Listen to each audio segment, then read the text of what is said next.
Chapter 10. Amelia Bones wasn't happy that she had been blocked from administering Veritaserum to Lucius Malfoy, and had been neither slow nor quiet when voicing this displeasure to the minister. Her rage was somewhat sated on discovering Cornelius' reasoning, or should that be Dumbledore's? That the minister actually had a contingency plan was a shock. This initial shock though was nowhere near the intensity of the one she received when being informed that her department was basically going to be brought up to a war footing. There would be a heavy recruitment program that would see our numbers swell by over 50% in the next 3 years. Amelia was prepared to trade off delaying justice to a thoroughly defanged Malfoy for a department that had some real teeth. She didn't tell the Blondponts this. Amelia didn't tell Malfoy anything, rather just left him in a cell to sweat.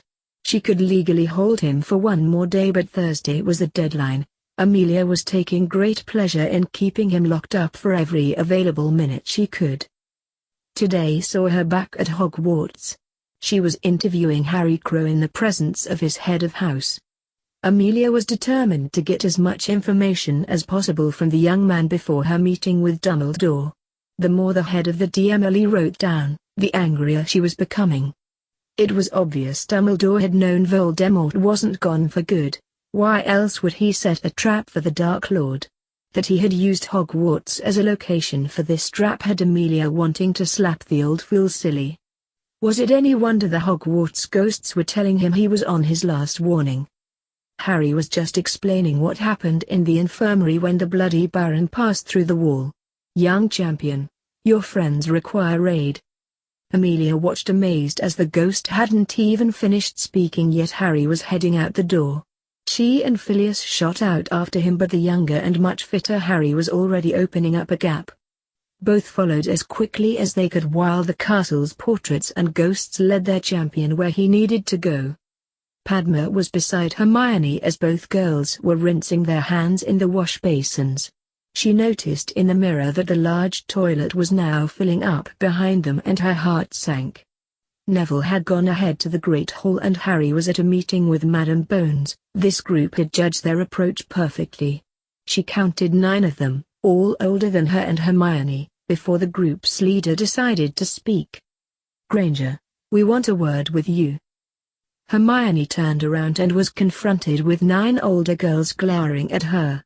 They were mostly Slytherins, but she was sorry to see a couple of Hufflepuffs mixed in the two. The soul Ravenclaw was particularly painful. The entire situation brought up some particularly unpleasant memories of her primary school, memories that Hermione thought she was finished with. "Yes, what can I do for you?" "You can stay well away from Potter. That bloodline doesn't need another mudblood in it." Hermione's insides were like jelly, but she wasn't about to let that show. She'd learned this just from being around Harry. "Well, that shouldn't be a problem, since I don't know anyone called Potter." "Don't get smart with us, Granger, you know fine well who we're talking about. It took us nearly 3 days to catch you more than 6 inches away from him. That's going to change, if you know what's good for you." Hermione may have been shaking inside, yet the young witch was determined she wouldn't let them see any tears. She certainly took their threats seriously, but there was no way Hermione could comply with their demands. She was already sure not being Harry's best friend would be far more painful than anything they could do to her. "Oh, I know what's good for me, that's why I have no intention of moving from Harry's side." Padma tried to butt in, knowing Hermione wouldn't back down on this. "Have you any idea what Harry will do when he hears about this? You lot have just bought yourselves more trouble than you can possibly imagine." "Shut it, Patil. No one will be saying anything to Potter." "Yeah, we haven't forgotten your sister's blatant attempt to get off with him either. Batting those eyelashes while offering up a life debt. The Potter bloodline doesn't need tainted with your lot either." Hermione couldn't just stand there and ignore the racist comment against both her friends. Wouldn't that be Harry's decision? The lone Ravenclaw in the group then decided to make herself heard. "Listen, Granger, once you break up with him, a proper pureblood witch will step in and console the boy who lived." The very thought of having to sit back and watch Harry with another girl hardened Hermione's conviction. Never going to happen. I will be at Harry's side for as long as he wants me to be. Looks like we'll have to do this the hard way, girls. Let's make sure our Harry never wants to go near the bitch ever again. Hermione felt herself being hit by 2 curses to her face before Padma moved to offer some protection. This resulted in her friend getting cursed too. There was then a loud animalistic roar before everything went to hell in a handbasket. Harry burst straight into the girls' toilet and quickly took action. There was no "what's going on here," his training had taught him you didn't waste time on such niceties. There were 9 enemies crowded around Padma and Hermione, all appeared older than his friends and had their wands out. Both his friends had already taken some hits and Padma had clearly jumped in front of Hermione to offer some protection. Harry let out a roar as his knife went to work. The 9 girls thought they couldn't lose, they were only up against 2 firsties. Suddenly there was a devil amongst them, a devil that punched, kicked and sliced his way through them in seconds. Screams of pain and shock were heard as wands and bodies hit the floor. By the time Phileas and Amelia got there, 8 of the girls were on the floor. Most had been physically struck on some part of their body, but all had either the back of their hand slashed open or their wand cut right through. Harry currently had the large Slytherin girl who'd been at the front of the confrontation pinned against the wall, with his blade poised at her left eyeball. The girl had blood dripping from her wounded hand, and liquid of a different color pooling between her feet. The Slytherin had somewhat understandably wet herself from fright. "Tell me why and make it good. Otherwise, I'm taking this eye in payment." The girl was now sobbing in terror and clearly incapable of speech. Amelia had her wand out and was about to intervene when the 2 victims beat her to it. Hermione was incapable of speech at the moment, but her gentle hand on Harry's shoulder grabbed his attention. The sheer ferocity behind the stinging hex had left Hermione practically unrecognizable, while her 2 front teeth were now about 6 inches long, and still growing. Padma's face was covered in painful-looking boils, but she was left to do the talking. They wanted Hermione to stop being friends with you, Harry. When she said that was never going to happen, they started firing curses. Apparently, Hermione and I are not the right sort of friends you should have. Harry's temper seemed to spike at this news, and the Slytherin girl's eyes rolled back in her head as her legs gave way. He let her slump to the wet toilet floor in a dead faint, now far more concerned with the condition of his friends. Amelia and Phileas watched on as the anger dissipate from the young Ravenclaw. That Harry's anger was replaced by tenderness and compassion was so at odds with the carnage he'd just wreaked. That the evidence of said carnage was scattered all about them just made the gentle emotions now on display all the more pronounced. "You told 9 of them never?" Hermione could barely nod her head, but she managed to get her point across. Harry sheathed his knife and offered her his arm. "My lady?" She wasn't physically able to smile at the moment, but inside Hermione was extremely happy as she took Harry's arm. To her mind, this was easily worth all the pain she was currently suffering. He offered his other arm to Padma before facing the 2 adults who had stopped at the doorway. "Master Flitwick, I'm taking my friends to the infirmary. I will be there if anyone requires to speak with me. I give everyone fair warning though, should anything like this ever be repeated, I will not be so lenient again." The girls on the floor quickly crawled out their way to create a clear path for the trio to leave. They were all desperate to see the back of Harry grow. Phileas sent a patronus message to the Great Hall. He wanted the other heads of house and the headmaster to see this. The sight of the 3rd-year Ravenclaw on the floor was particularly distasteful for her head of house. Phileas was left to wonder if it was coincidence Miss Chambers appeared to have been hit the worst. The girl had a bruise forming on her cheek with a black eye sure to follow. She was nursing her bleeding right hand while staring at a severed wand on the floor. Amelia was staring at the devastation wrought here, knowing Harry could have arrived at the very most half a minute before they did. He didn't care that they were girls, Crow just went right druff them. When someone holds a weapon on you, Madam Bones, it makes no difference if they are male or female. For Master Sharpshard to even consider teaching the lad, He must be exceptional with a blade. To be honest, I would have struggled to accomplish this in the time he had available.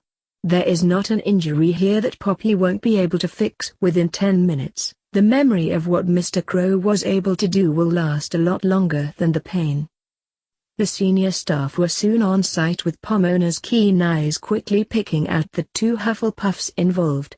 Only Mr. Crow could cause this amount of damage. Let me guess. These girls took the Prophet article to heart and confronted Miss Granger? I'd heard whispers of something like this was being discussed but thought Hufflepuff had wisely decided to take Gryffindor's approach and give such nonsense a miss. What did they do to Miss Granger? Phileas was impressed at Pomona's reasoning. He supplied the answers for the rest of the group. Miss Granger took a stinging hex to the face as well as a densorgio. It would appear disfigurement was their main objective here. Miss Patil also suffered furnunculus. Whether she was deliberately targeted or trying to protect Miss Granger remains to be uncovered. Both young ladies left on Mr. Crow's arm. Minerva and Severus were casting Ipeski on the girl's hands to heal the cuts and stop the bleeding. The potions master was not a happy head of house. This is what happens when you let a child carry a knife. Phileas wasn't standing for that. Yes, 6 Slytherin bullies with drawn wands get their asses kicked. Before you start raving about punishing Mr. Crow, you should know it was the bloody Baron himself that warned Harry his friends were under attack. Hogwarts then led him directly to this location. The castle appears to have taken a stand on this matter. To go against Hogwarts in this is not wise. Severus. Phileas now settled his gaze on the lone Ravenclaw present. I can assure everyone here Miss Chambers will pay dearly for her part in this cowardly attack.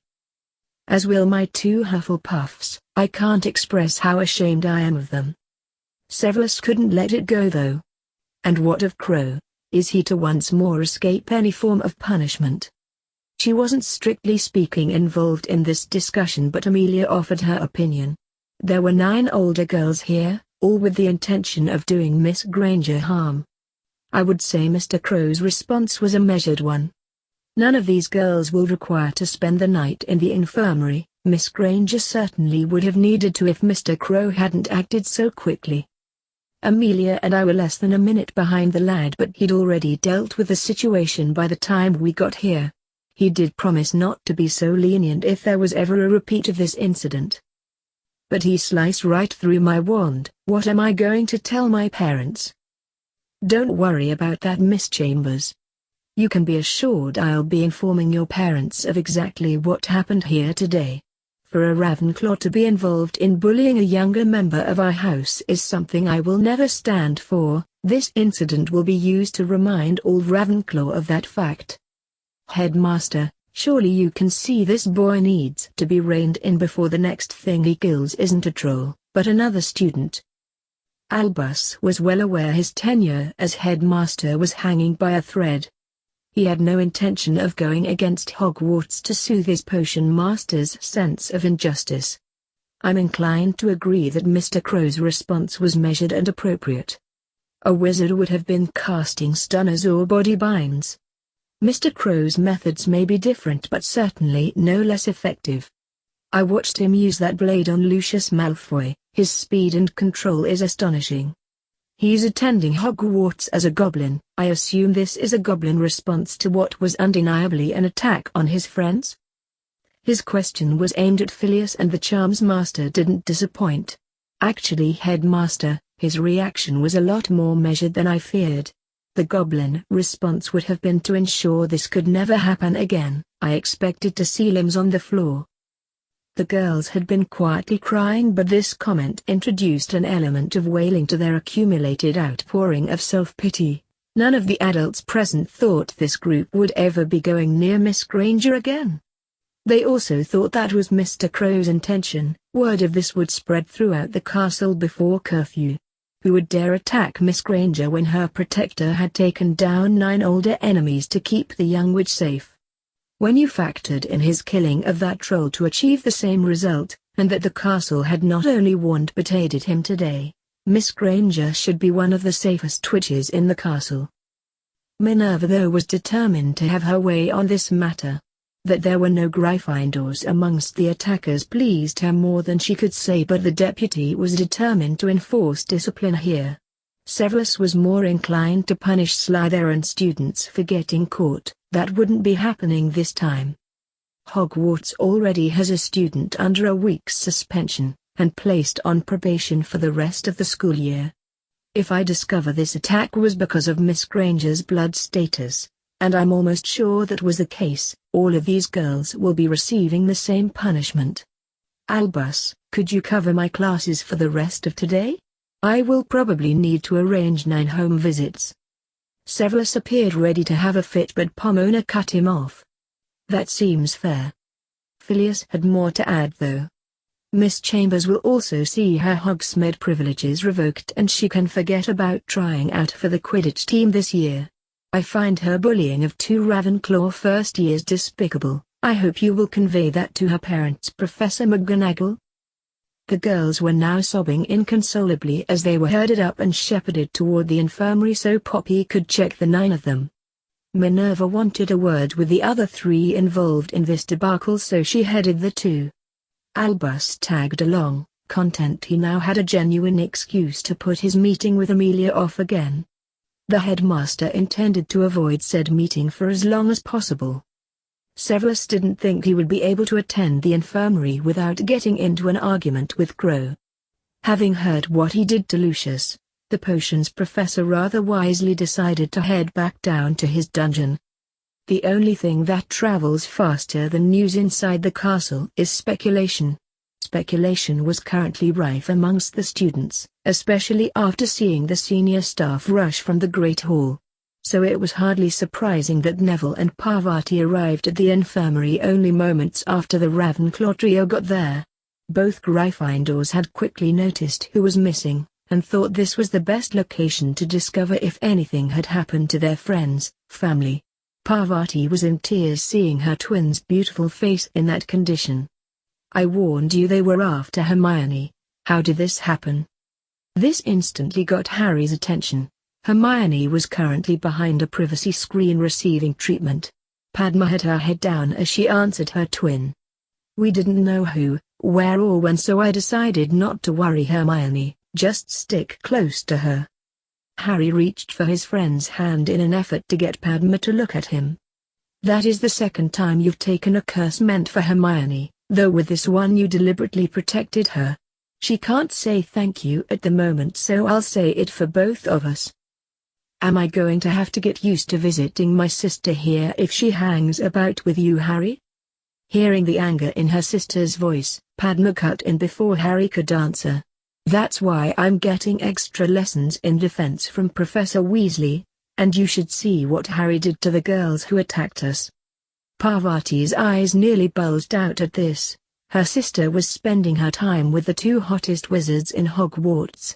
She didn't get a chance to comment further on this though, as both Parvati and Neville got an opportunity to see firsthand what Harry had done to the attacking girls. The senior staff were leading the girls into the infirmary. It was hard to miss that every single one of them shied away from Harry. Neville was amazed at the number of attackers his friends had faced. They just seemed to keep coming through the doors. Professor McGonagall entered along with the headmaster. Her attention soon shifted from Dumbledore the instant she spotted Harry. Mr. Crow, a moment of your time please. All in the room knew this was not a request as the deputy headmistress led Harry back out the door. She stopped in the empty corridor for a quiet word. We find ourselves once more in this situation, Mr. Crow. Only because people keep attacking my friends, Professor. I understand your concern, and please trust me that every single one of those girls will be severely punished. She could see this had calmed Harry somewhat, so Minerva continued with the discussion she'd pulled the lad out here for. I have nothing but admiration for your willingness to protect your friends, but do you remember the discussion we had the last time this happened? In this instance, you were sitting in a room with your head of house and the head of the DMLE. Do you doubt that either of them would have acted swiftly to protect your friends? Harry hadn't even thought about it. On discovering they needed help, he'd just blindly raced from the room. Even his training told him this was the wrong option to take, jumping into an unknown situation when he had very capable help right beside him. "No, Professor, I trust both of them." "Then you see why I once more must assign you detentions? Not for saving your friends, but because you had trusted adults on hand to take care of the situation for you." "I understand, Professor. You can't hammer the attackers and not punish me for breaking school rules too. It would leave you open to the charge of favoritism." "I'm impressed you can see that Mr. Crow." A certain other first-year thought I was picking on him when handing out punishment. "I feel in this case though, 2 nights with me working on transfiguration should be punishment enough." Harry accepted this decision, knowing it was more a case of extra tuition rather than any form of punishment. Professor McGonagall confirmed this as she walked back into the infirmary with him.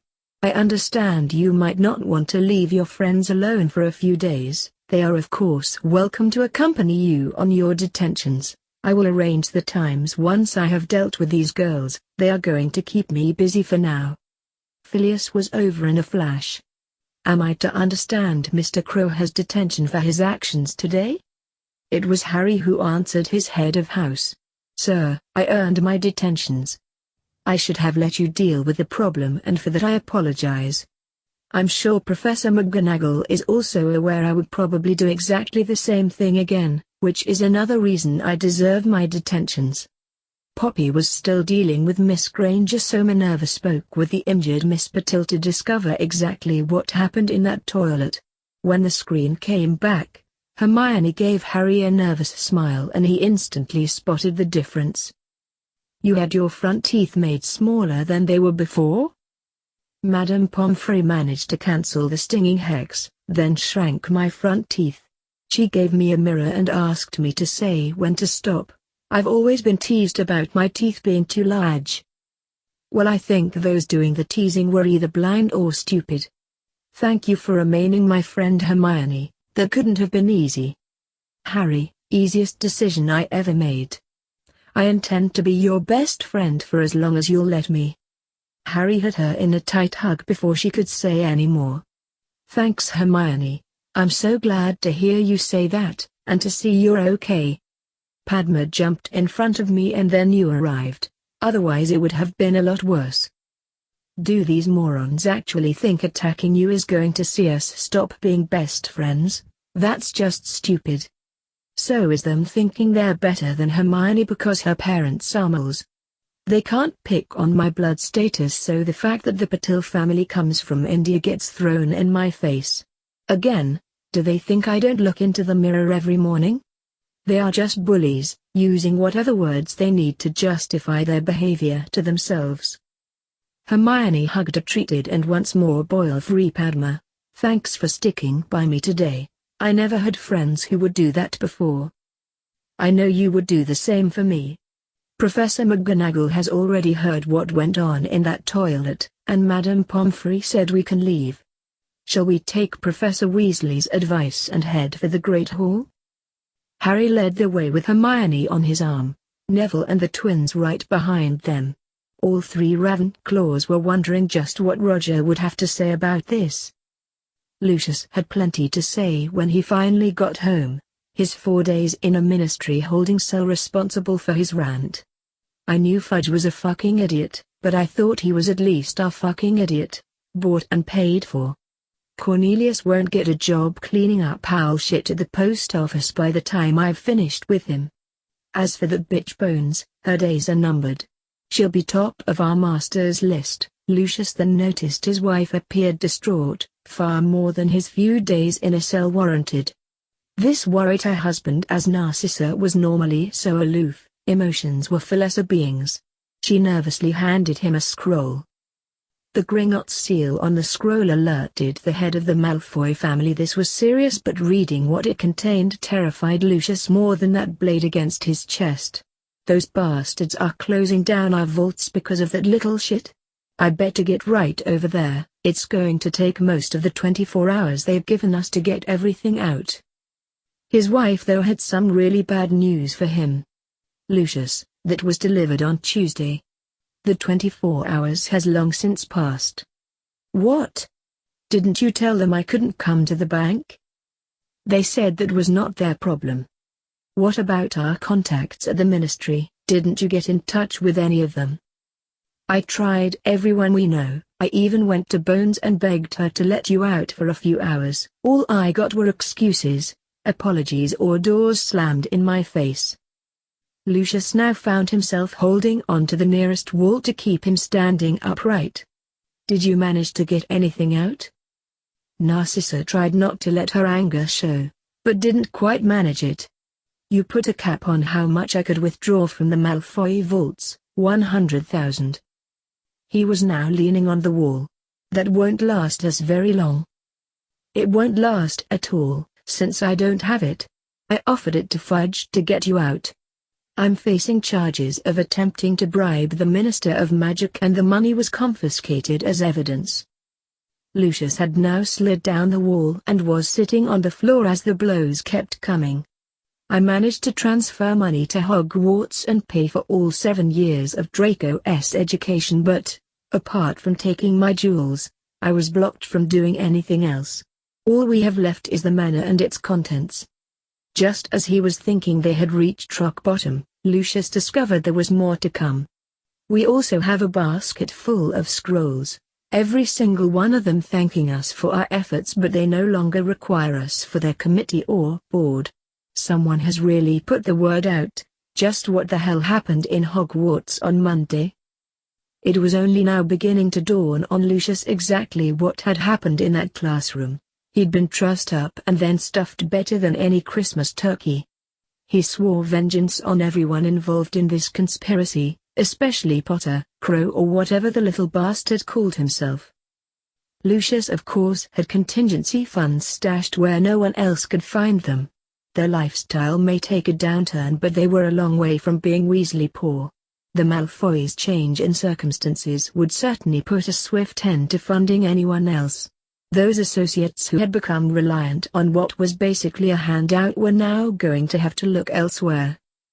The Ravenclaw trio were at breakfast and looking forward to their extra defense lessons over the next 2 days. Bill had discussed suitable times with Harry's father, and both had thought the weekends would be best. Harry had received word from his father to say that the curse breaker was now fully involved in their plans and could be totally trusted. With Bill now timetabled to be in the castle Monday, Thursday, Saturday and Sunday, not forgetting Master Pitsley on a Friday, Harry felt a lot better about the Hogwarts situation. That one of their own had been involved in attacking Padma and Hermione had put a strain on mealtimes at the Ravenclaw table. Most of the house knew Chambers was ambitious, but all considered her actions to be a step too far. Hearing that there were advanced lessons on any subject available was always going to break through any awkward barriers amongst Ravenclaws. Harry had been politely deflecting requests to join them in these lessons all morning. No one was getting too upset at being told these lessons were restricted to just the 4 of them. Padma's twin sister couldn't even bag a place, though most thought this was because her motives for wanting to attend clearly weren't purely academic ones. Harry was already sharing his defense tutor with the rest of first year. The remainder of the school were stuck with study periods while the headmaster searched for a replacement.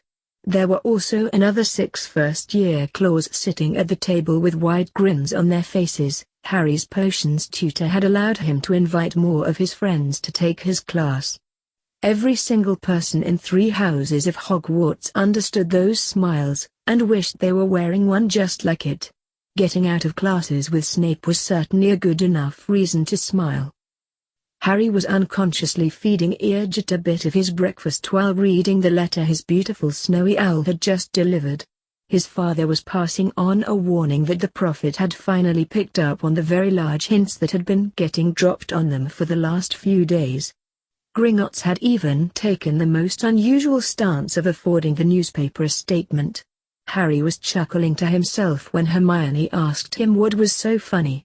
As he noticed the prophet being delivered, Harry told his best friend that the entire hall would find out in the next few minutes. The Ministry had been conducting what amounted to a charm offensive on Harry and the goblins, passing on little details to the press like how the boy who lived was not only healthy from his years at Gringotts, but incredibly fit. The prophet left no young witches in any doubt what they meant by Harry being incredibly fit. They were currently running a competition where they would pay handsomely for a picture of their young savior. No mention of any returning Dark Lord was even hinted at. Hermione had teased Harry that a photograph of him in his training gear would be worth a fortune, and how she wished her camera wasn't sitting in her bedroom back home. Harry had gotten his own back by offering to let her take said photograph, in exchange for a picture of Hermione in her Nike training clothes. It didn't take that long for a screaming Malfoy to rush toward the Ravenclaw table and throw his copy of the Prophet at Harry. "You thieving goblin bastard, you stole my inheritance." Harry calmly stood to face the enraged boy as, for once, the staff moved quickly to intervene. Both their heads of house were on the scene to ensure this conflict didn't escalate beyond words. "Mr. Malfoy, the only part of your statement I agree with is that I am a goblin. Now, will you retract and apologize, or must we take this further? It clearly says in the Prophet that the goblins have seized the Malfoy vaults. How is that not stealing?" Harry didn't let the Slytherin's rage affect him. He'd been expecting this confrontation since reading the letter from his father. The Prophet must have made a slight error. Those vaults belong to Gringotts, and are rented by the Malfoy family.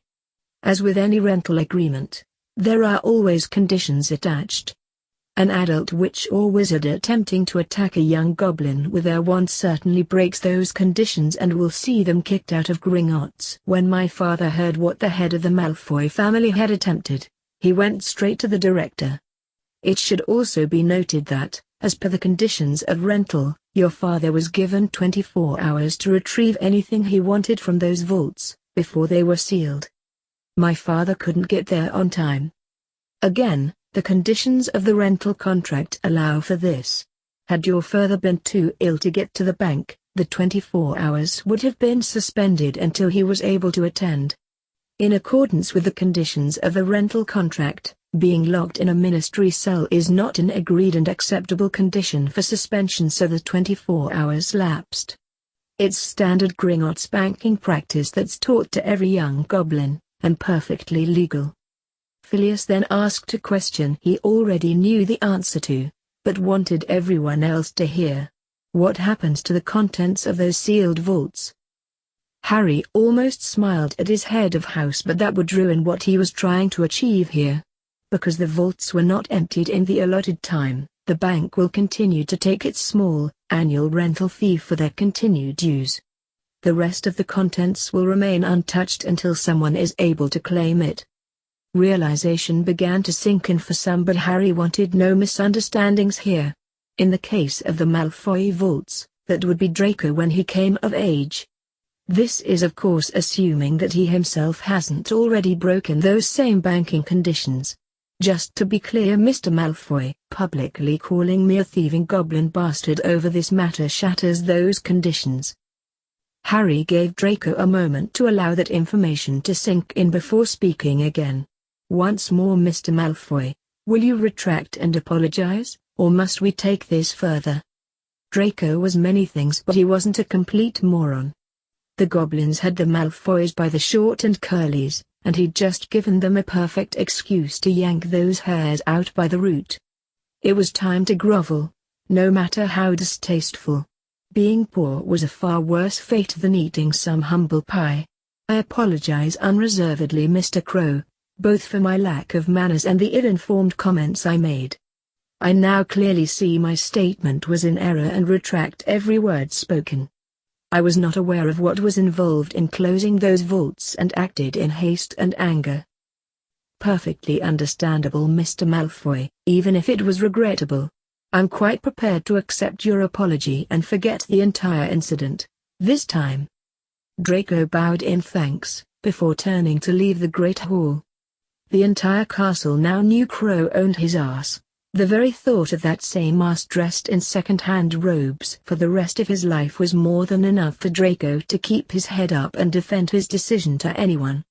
He'd taken the only option available to him, and would continue to do so until he reached 17. Then he would be moving the entire Malfoy fortune elsewhere before seeking his revenge. This required an urgent letter home to his father.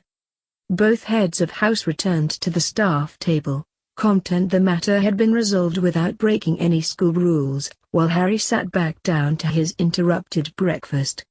Hermione was reading Malfoy's discarded paper but had a question that the Prophet didn't answer. Gringotts actually have an official statement on the matter printed in the Prophet. It covers in detail everything you just said, including listing the conditions that are considered a breach of contract. Malfoy could have saved himself the embarrassment if he'd only finished reading. I suppose the Malfoy loses vaults headline was as far as he got. It doesn't mention though why his mother couldn't just move their valuables? Padma supplied the answer to her Mulborn friend. No head of a purer blood family would give his wife access to everything, probably too frightened they would be robbed blind. Harry didn't know this, and it went against the information he did have. My mum did. Dad had her assigned full access to the Potter vaults. There were obviously things only the head of the Potter family could do, but those apart, everything was equal. This intrigued both his friend, though it was Padma who asked how he knew this. My father is the senior accounts manager at Gringotts. The Potter family account is the most senior at the bank. My father knew both my mum and dad, and liked them very much. He says I've got my mother's eyes. Your mum must have been beautiful. The words were out before it dawned on Hermione what she was saying. Padma was sitting watching both of them turn shades of pink and decided to help out, though she would tease Hermione mercilessly when she got her alone later. Hey Harry, I think you could get Malfoy to clean our shoes for us. I think you could get Malfoy to do just about anything you wanted. That is not the goblin way, Padma. Maybe not, but you have to admit it would be funny. This cracked the three of them up. Bill entered the Great Hall to see three of his students laughing together. He couldn't help but compare them to his two youngest siblings. Ginny now sat enthralled as Bill told tales of the real Harry after dinner. He didn't want his sister simply switching her fantasy but was indulging Ginny at the moment. Watching Ron's face as he described what Harry had done to the 9 older students was worth it. His mother and father had been on Ron's case all week and his youngest brother now couldn't wait to return to Hogwarts. Taking the carrot and stick approach, Bill was using some of his extra salary to buy Ron a new wand later today. He also promised new robes if he finished all the homework Bill had gotten from Minerva for him. He wasn't entirely happy with having to coerce Ron into doing something, but there weren't too many other options available at the moment. The youngest Weasley brother was in the last chance saloon as far as his Hogwarts education was concerned. Bill and Percy were taking on the task of ensuring Ron didn't blow it. He could practically feel Dumbledore's A's boring into his back while the Gringotts Simplo walked toward his students. Bill was certain the approach would be coming soon.